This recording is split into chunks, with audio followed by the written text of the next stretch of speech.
दोस्तों, आज के इस क्लास में आप सभी लोगों का स्वागत है। आज के इस क्लास में हम बात करेंगे इंग्लिश के बारे में। और जैसे कि अभी तक हम लोग इंग्लिश के सिलेबस को देखे आ रहे थे, है ना। और इस कड़ी में आज हम लोग पहुंच चुके हैं पोएट्री के चैप्टर नंबर 8 पे, जिसका नाम है फाइव रिम। और इस चैप्टर को आज काफी अच्छे से लाइन बाय लाइन पढ़ेंगे, अच्छे से हर एक इंग्लिश मीनिंग का हिंदी में आपको बतलाते हुए चलेंगे, जिससे ऐसे भी स्टूडेंट जिसको जो है ना इंग्लिश में थोड़ी बहुत भी प्रॉब्लम होती है, उनको भी जरा सा भी थोड़ा सा भी प्रॉब्लम ना रहे, ऐसा हम लेके चलेंगे, है ना। तो आज के इस क्लास को आप जरूर से अच्छे से देखिए। और बहुत ही इंपॉर्टेंट चैप्टर है फाइव रिम, और ये चैप्टर आज कंप्लीट हो जाएगी, है ना। मतलब सिर्फ इस एक क्लास को देखने के बाद आपको फाइव रिम्स के संबंधित और कोई क्लास देखने की जरूरत नहीं पड़ेगी, है ना। यकीनन इस क्लास में हम सबसे पहले पोइट के डिटेल के बारे में जानेंगे, यानी कवि से संबंधित बहुत सारे सवाल जो पूछे जाते हैं उसको जानेंगे। और फिर जाके हम लोग जानेंगे लाइन बाय लाइन एक्सप्लेनेशन को, हर एक चीजों को, और उसका वर्ड मीनिंग भी देखते हुए चलेंगे, जिससे आपको दिक्कत ना हो। ठीक है, तो आ जाओ शुरू करते हैं। और देखो, सबसे पहले आप प्रॉपर पढ़ने वाले मूड में आ जाइए, और कोशिश ऐसा करो कि भाई जो है 30 मिनट 45 मिनट ऑलमोस्ट आप जो है ना प्रॉपर ध्यान यहाँ पे केंद्रित करिए, मोबाइल फुल स्क्रीन में करिए और पढ़ने बैठ जाइए। ठीक है, चलो जी शुरुआत करते हैं। लेकिन सबसे पहले हम आपसे रिक्वेस्ट करेंगे कि 1 मिनट का हम समय दे रहे हैं, जल्दी जल्दी सब लोग एक बार शेयर कर लीजिए इस क्लास को, है ना। अपने सारे दोस्तों के साथ इस क्लास को शेयर कर लीजिए। साथ ही साथ ऑब्वियस सी बात है, लाइक कर सकते हैं, है ना। नए हैं तो सब्सक्राइब भी कर सकते हैं, ताकि आपको ऐसी वीडियोज आपको मिलते रहेगी। तो ये तीनों चीज आप जल्दी जल्दी कर लीजिए, और शेयर करके पहले तो सभी लोगों को बुला लीजिए, और 1 मिनट के अंदर आपका क्लास को हम शुरू करते हैं। ठीक है, जाइए जल्दी से शेयर कर लीजिए। 1 मिनट का समय है, फिर आगे बढ़ेंगे।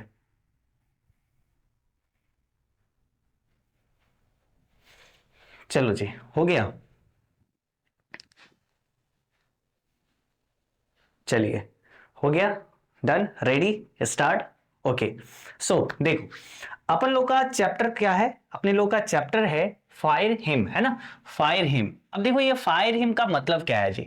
फायर का मतलब तो भाई हमको पता है, ठीक है।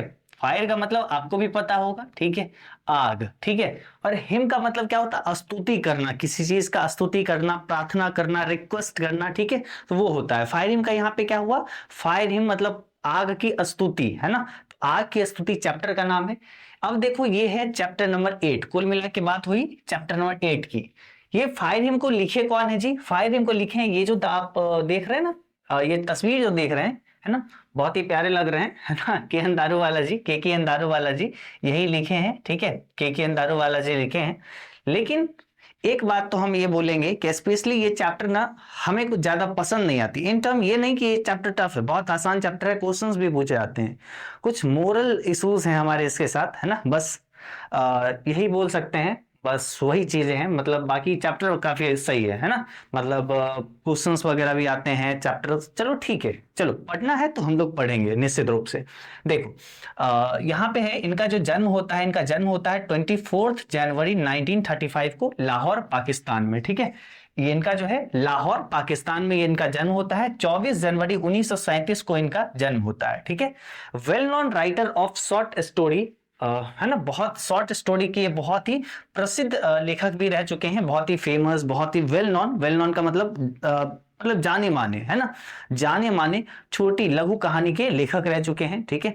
उसके बाद द रेसिपेंट ऑफ, मतलब इनको क्या क्या चीज मिला हुआ है। साहित्य अकादमी अवार्ड 84 में इनको साहित्य अकादमी पुरस्कार मिला है। उसके बाद इनको मिला है कॉमनवेल्थ पोएट्री अवार्ड भी इनको मिल चुका है, ठीक है। तो साहित्य अकादमी पुरस्कार कब मिला था? 1984 को, ठीक है। और कॉमनवेल्थ पोएट्री अवार्ड जो है इनको कब मिला था? वो डेट अपने लोग को उससे मतलब भी नहीं है, क्योंकि एग्जाम में पूछा भी नहीं जा रहा है, ठीक है। तो अपन लोग ये देख लिए, ठीक है, कि भाई साहित्य अकादमी अवार्ड मिला, कॉमनवेल्थ पोएट्री अवार्ड मिला, ठीक है। ये 2 चीज मिला। अब देखो, इनके द्वारा कुछ कुछ रचना की गई थी, ठीक है, वर्क्स। तो अंडर ओरियन, ठीक है। उसके बाद है एप्रेशन इन अप्रैल, ठीक है, एंड क्रॉसिंग ऑफ रिवर्स, है ना। ये सब इनकी कुछ कुछ मुख्य मुख्य रचनाएं हैं। जैसे आपके एग्जाम में पूछ देगा क्रॉसिंग ऑफ रिवर्स ये किसकी रचना है, तो आपको याद रखना है के एन दारूवाला जी का, यानी के एन दारूवाला जी का ये रचना है, ठीक है। अब देखो, ये तो हो गई भाई, हम लोग जो है ना पूरा इनके बारे में जो भी चीजें हम लोग को पढ़नी थी एक तरीके से शॉर्ट वे में हम लोग पढ़ लिए, ठीक है, शॉर्ट तरीके से, अच्छे तरीके से हम लोग पढ़ लिए। अब यहाँ पे आती है लाइन बाय लाइन एक्सप्लेनेशन की बारी। तो अब तो आप लोग को एकदम बी सीरियस, एकदम बहुत अच्छे से सीरियस होकर प्रॉपर्ली ध्यान केंद्रित करना होगा, तभी आपको बेटर समझ में आ पाएगी, है ना, क्योंकि चैप्टर को समझना है अब यहाँ पे। अब इधर उधर की चीजों को ध्यान में रखोगे, अपने दुनिया में जो भी चीज, जो भी घटनाएं चल रहे होते वो सब चीज भूल जाओ, है ना, प्रॉपर्ली इस चैप्टर पे आ जाओ, चैप्टर प्रॉपर्ली फोकस करो और देखो ये चैप्टर आपको बहुत अच्छा शानदार तरीके से समझ में आ जाएगी, ठीक है। चलो शुरू करें, स्टार्ट करें। चलो जी अब स्टार्ट करते हैं, चैप्टर से देखते हैं। हाँ जी, तो आइए पहला लाइन देखते हैं। पहला लाइन में अपन लोग से क्या बोला जा रहा है? पहला लाइन में बोला जा रहा है कि the burning Ghat erupted phosphorescence. अब देखो यहाँ पे शब्द देख के घबराना नहीं है। देखो सबसे पहले देखो शब्द का मीनिंग समझो। बर्निंग घाट का मतलब क्या होता है? एक बर्निंग का मतलब होता है जलता हुआ घाट, है ना। आप नदी के किनारे जाते होंगे, आप घाट देखते होंगे, वो घाट रहता है ना, बहुत जगह शमशान घाट आप देखते होंगे नदी के किनारे रहता है, तो वही बर्निंग घाट के बारे में बात करते हैं। एक जलता हुआ, एक धधकता हुआ घाट, है ना। इरप्टेड फॉस्फोरसिन, है ना। इरप्टेड का मतलब होता है किसी चीज का निकलना, ठीक है, मतलब है ना बाहर निकलना। और फॉस्फोरसिन का मतलब होता है किसी वस्तु से जो है लाइट निकलना, प्रकाश निकलना, रोशनी निकलना, ठीक है। तो मतलब यहाँ पे बोला जा रहा है कि जो एक घाट है, जो एक जलता हुआ धधकता हुआ घाट है ना, वो क्या हो रहा है, वो आग की लपेटों से धधक रहा है, उससे प्रकाश निकल रहा है, इतना रोशनी निकल रहा है, लग रहा वो धधक रहा है, ठीक है। एक बर्निंग घाट एक घाट है जो आग के कारण धधक रहा है, ठीक है। तो ये यहाँ पे बोला गया। तो पहला लाइन क्या हुआ? द बर्निंग घाट इरप्टेड फॉस्फोरसिन, मतलब एक घाट है जो कि आग से धधक रहा है, ठीक है। And wandering ghost light frightened passers by as moonlight sculpted among the bones. समझिएगा, घबराइए मत, है ना। देखो क्या बोला गया, समझिए। वॉन्डरिंग घोस्ट, है ना, वॉन्डरिंग का मतलब भटकता हुआ जो है ना, ये भूत का जो है प्रकाश जो है ना, ये भूत का जो प्रकाश है, मतलब कहो तो यहाँ पे है ना, घोस्ट लाइट मतलब भटकता हुआ भूत, है ना, मतलब ये भूत की रोशनी जो है, घोस्ट लाइट जो है, ये फ्रेटेंड पैसर्स बाय, है ना, ये क्या कर रहा है? फ्रेटेंड कर रहा है, मतलब डरा रहा है। फ्रेटेंड का मतलब डराना, ठीक है।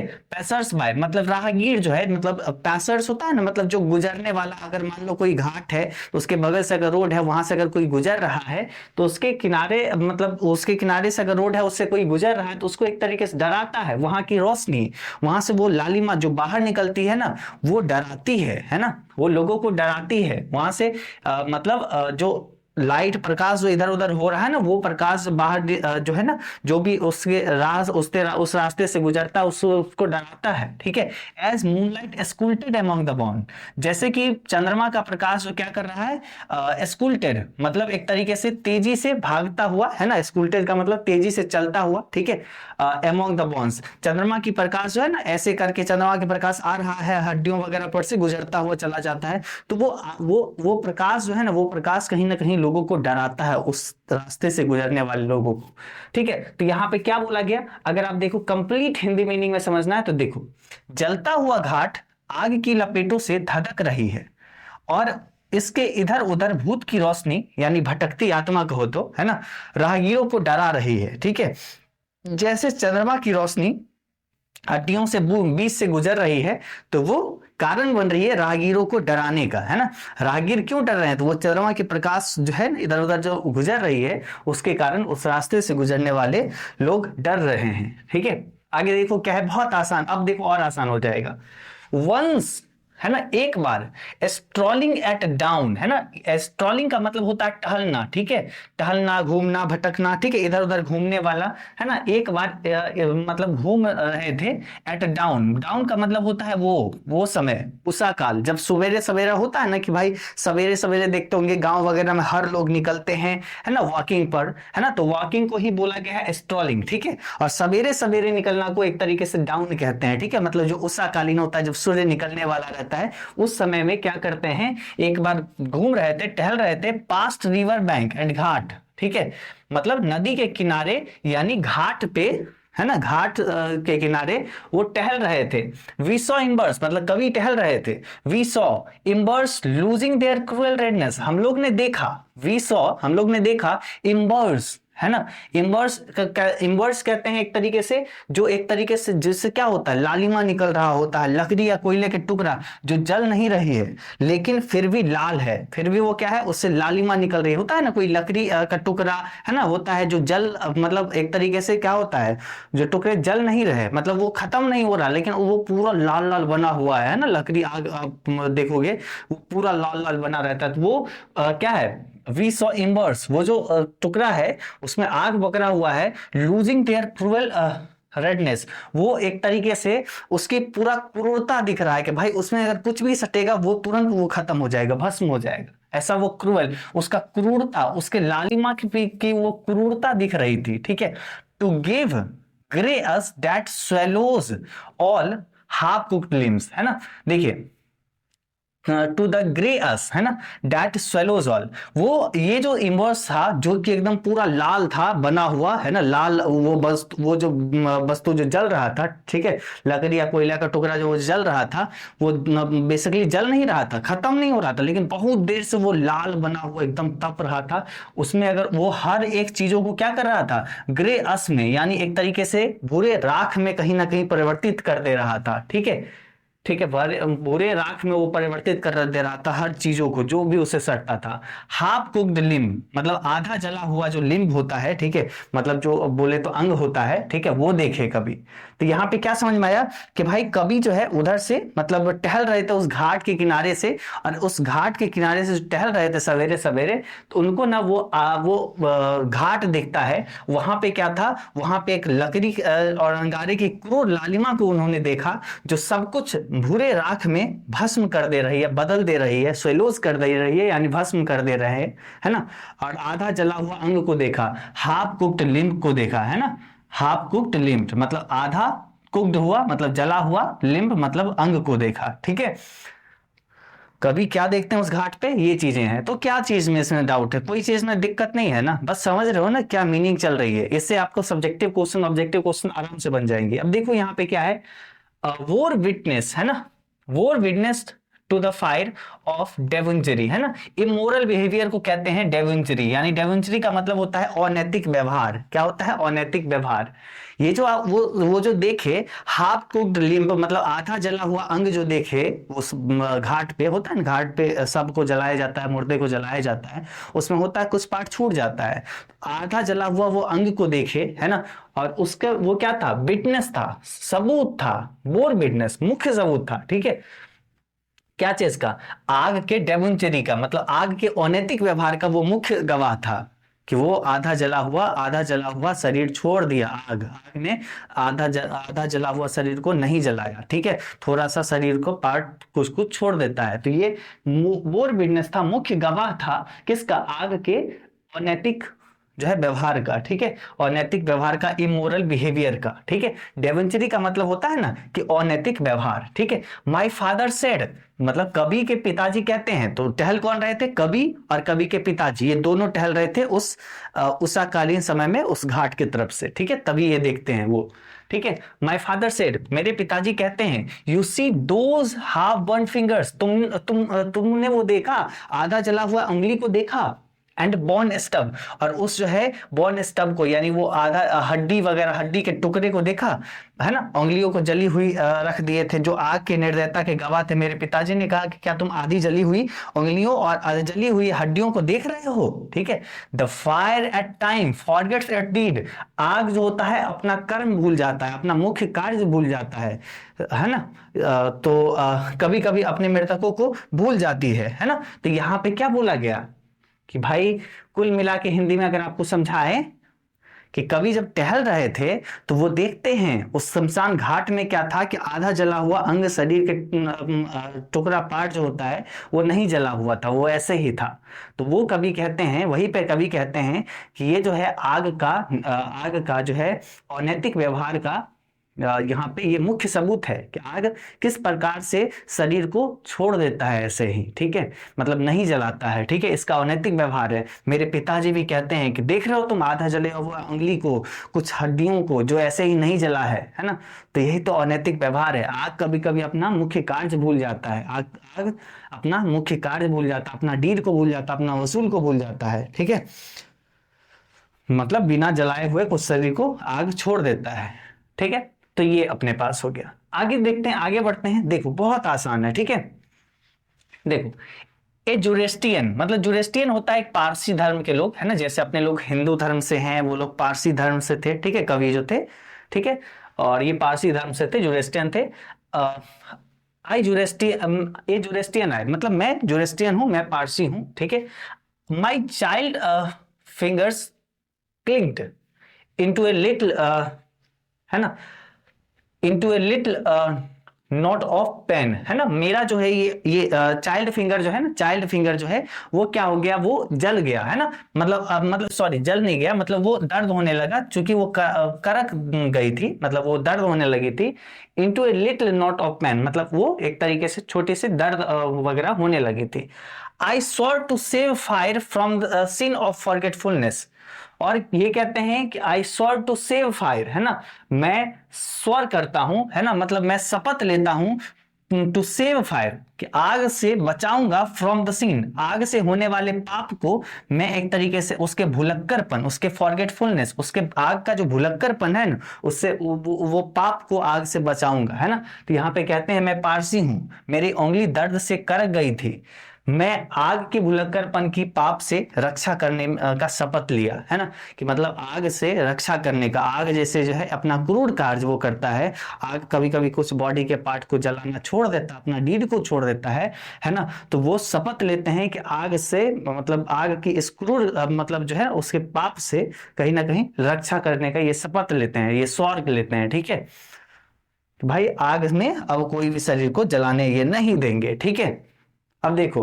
इनको एक अपना पहला का बात याद आता है। ठीक है, कि जब ये कुछ ऐसा कार्य किए थे, आई नेवर फॉरगेट, मैं कभी नहीं भूल सकता, एंड 20 ईयर्स सिंस, अभी वो मतलब 20 साल हो गए, as I consign my first born to the flame, जैसा मेरा पहला बच्चा जो था उसको मैं आग के हवाले, फ्लेम के हवाले, फर्स्ट बॉर्न चाइल्ड, है ना, माई फर्स्ट बॉर्न, है ना, माई फर्स्ट बॉर्न, मेरे पहले जन्मे जो था बच्चा जो था, इनका पहला संतान जो था, उसको ये आग के हवाले कर दिए, जबकि पारसी धर्म में ये नहीं होता है, आग के हवाले नहीं किया जाता है। The nearest tower of silence was 1000 मील, है ना, क्योंकि ये आग के हवाले इसलिए कर दिए थे क्योंकि इनका नियरेस्ट टावर ऑफ साइलेंस जो था, मतलब जहां टावर ऑफ साइलेंस कौन सा जगह हुआ पता है, जैसे हिंदू धर्म में क्या होता है, शमशान घाट होता है, इन लोगों में क्या होता है, टावर ऑफ साइलेंस होता है, जहां पे एक जगह होता है, एक जगह होता है, वहां पे ले जाके अपना सब लाश वगैरह को छोड़ देते हैं, और वहां पे चील कौवे जो भी आते हैं तो वो सब अपना उसको खाते हैं। ठीक है, तो ऐसा उनका रहता है। ठीक है, तो इस टावर ऑफ साइलेंस पे जाके वो रख देते हैं लाश को। ठीक है, तो टावर ऑफ साइलेंस चूंकि 1000 मील दूर था, इसलिए वो 1000 मील तो जा नहीं सकते थे, तो सही बात है, कोई भी 1000 मील नहीं जा सकता है जल्दी तुरंत से, कोई किसी का मरा 1000 मील जाए, है ना, तो इसलिए वो अपने पहले जन्मे बच्चे को आगे के हवाले वो कर देते हैं। तो वो ये कहते हैं कि मैं इस चीज को कभी भूल नहीं सकता हूं। ठीक है, आज 20 साल हो गए, अपने पहले बच्चे को हम आग के हवाले कर दिए थे, क्योंकि मेरा टावर ऑफ साइलेंस बहुत दूर था। ठीक है, मतलब इनके अकॉर्डिंग क्या है कि आग में जलाना एक बुरा कार्य है शरीर को।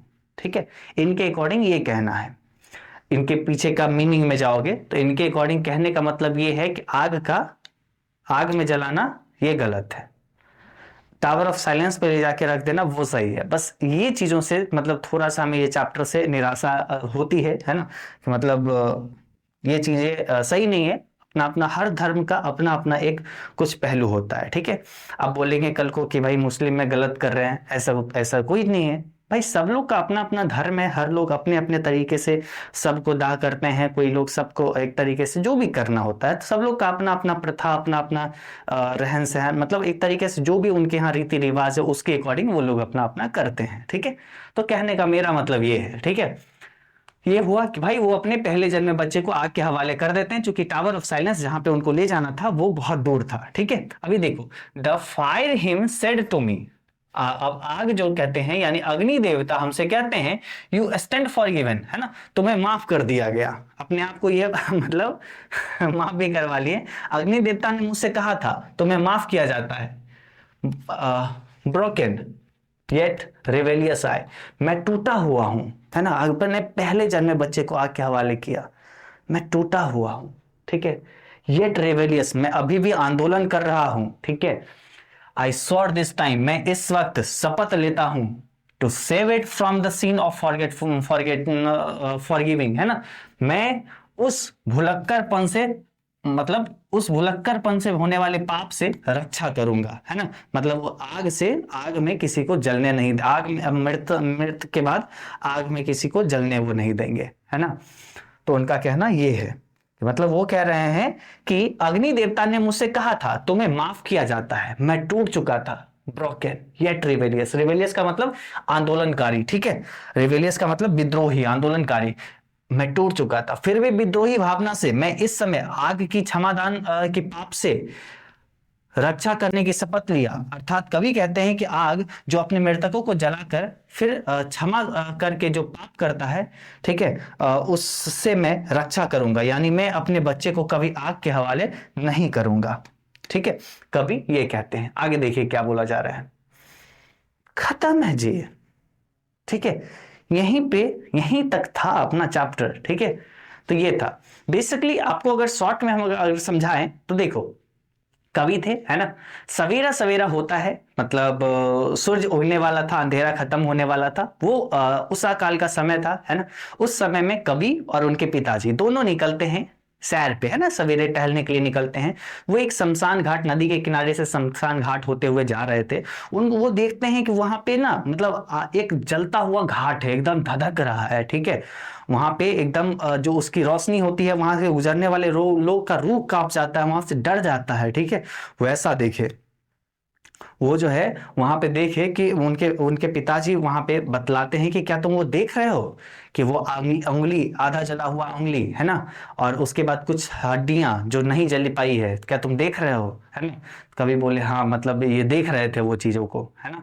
तो वो ये कहते हैं कि मतलब वही ये कहते हैं, इसी पर वो कहते हैं कि आग का जो है, मतलब ये भुलक्कड़पन से होने वाले पाप से मैं अब आगे रक्षा करूंगा, है ना, कि भाई आगे कभी भी आग के हवाले किसी को होने नहीं दूंगा, है ना। उसके बाद ये कहते हैं कि मतलब एक बार जैसे कि क्या होता है कि इनका बच्चा, पहला जो जन्मा बच्चा था, इनका जो फर्स्ट चाइल्ड जो था, उनका डेथ हो गया, ठीक है। तो वो बेसिकली क्या किए, टावर ऑफ साइलेंस पे उनको ले जाना था, लेकिन 1 मील दूर था, सॉरी 1000 मील दूर था, है ना, इसलिए वो नहीं ले जा पाए वहां तक, चूंकि बहुत ज्यादा दूर ही हो रहा था, है ना, इसलिए वो आग के हवाले मजबूरी में उनको करना पड़ा। और जब आग के हवाले वो किए, तो वही वो बोलते हैं कि आज 20 साल हो गया अपने पहले बच्चे को आग के हवाले किया हुआ, लेकिन आज भी मैं उसको नहीं भूल सकता, उस पाप को नहीं भूल सकता। भले अग्नि देवता हमें माफ कर दिए, लेकिन हम उस क्रूर कार्य को, उस पाप को आगे मैं कभी नहीं होने दूंगा। मैं शपथ लेता हूं कि मैं आगे किसी को आग के हवाले नहीं होने दूंगा, है ना। तो ये के अंदारो वाला जी ऐसा बोलते हैं, और इसी तरीके से वो कहते हैं कि मैं टूटा हुआ हूं, लेकिन फिर भी मैं आंदोलन करने को तैयार हूं कि मैं ऐसा पाप दोबारा फिर नहीं होने दूंगा, मतलब अपने किसी भी बच्चे को आग के हवाले बिल्कुल भी नहीं करूंगा, है ना। तो ये चीजें हैं, अपने लिए अगर बोल रहे हैं वो सही है, लेकिन अगर वो चीजें हैं, होती है कि भाई अगर सबके लिए अप्लाई करेंगे कि भाई वो चीजें बहुत ही सिन है, बहुत ही पाप है, ठीक है, तो ये चीजें गलत होगी। बस ये है, ठीक है। ओवरऑल आपको फायरिंग चैप्टर समझ में आ गया होगा, ठीक है, जो भी है जैसा है चैप्टर है ना। हम हमारा कहने का मतलब ये है कि आपको हमें नीचे कमेंट करके ये बताइएगा कि हम आपको कितने अच्छे से समझा पाए, है ना, कितना इजी वे में समझा पाए, क्या आप लोग इसको समझ गए, ये चीजें आप हमें नीचे कमेंट कर सकते हो, ठीक है। पोयम कैसा है नहीं है वो चीजें, ठीक है, अलग चीजें हैं, अलग मैटर करती है। हम कितने आसानी से आपको समझा पाए, ये चीजें आप नीचे कमेंट करके बतला सकते हैं। साथ ही साथ आप लोग एजुकेशन बाबा ऐप निश्चित रूप से इंस्टॉल कर लीजिएगा, जहां से आप अपने बोर्ड परीक्षा की तैयारी बेहतरीन ढंग से कर सकते हैं, जहां पे हम हमारे तरह के बहुत सारे टीचर्स साइंस, कॉमर्स, आर्ट्स सभी सब्जेक्ट को पढ़ा रहे होंगे, है ना, साइंस में ऑल सब्जेक्ट, कॉमर्स में ऑल सब्जेक्ट, आर्ट्स में ऑल सब्जेक्ट। तो आप एजुकेशन बाबा ऐप निश्चित रूप से इंस्टॉल कर लेंगे और आगे अपना पढ़ाई की जर्नी वहां से कंटिन्यू करेंगे, है ना। साथ ही साथ आप अभी लगातार जो है सारे चैप्टर्स को देखते चलिए। पीछे के लेक्चर्स अगर आप नहीं देखे होंगे चैप्टर्स के, डिस्क्रिप्शन में हम लिंक दे दिए हैं, जाके आराम से एक एक करके सब लेक्चर्स को देख लीजिए, कंप्लीट कर लीजिए, हर चैप्टर कंप्लीट करिए, है ना, ताकि आप लोग के लिए वो ज्यादा अच्छा रहेगा, है ना। इसी तरीके से हम आगे लगातार क्लास को लाते रहेंगे। जैसे कि आप थोड़ा सा डर रहे थे कि भैया पूरा सिलेबस नहीं खत्म करेंगे क्या यूट्यूब पे, तो हम जल्दी जल्दी आपका खत्म कर दे रहे हैं। 8 नंबर चैप्टर पे पहुंच चुके हैं, है ना, 8 नंबर चैप्टर खत्म हो चुकी है, अब क्या चाहिए जी, है ना। तो निश्चित रूप से लाइक और सब्सक्राइब ये सब कर लेना है। और फिर हम लोग मिलेंगे अगली क्लास में, और तब तक के लिए बाय बाय।